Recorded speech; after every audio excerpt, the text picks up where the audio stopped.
Before the start of the First World War, the UK's First Lord of the Admiralty, Winston Churchill, decided to shift the power source of the Royal Navy from coal to oil.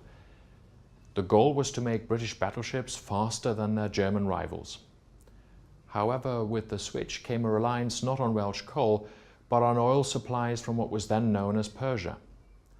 Challenged on his strategy in Parliament, Churchill argued that safety and certainty in oil lie in variety and variety alone.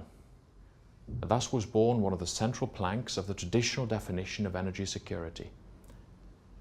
Since those days, a guiding consideration for energy policy decisions has been whether or not a project can help provide the constant availability of sufficient amounts of energy at affordable prices. Cheap energy, and lots of it, is often seen as a prerequisite for economic growth and development in both industrialized and industrializing countries. The oil crises of the 1970s had a lasting impact on policymakers, especially in developed consumer states of the global north.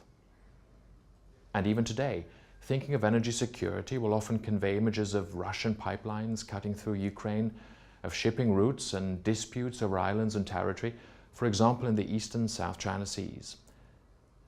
But energy security has gone beyond oil and gas to incorporate electricity generation too.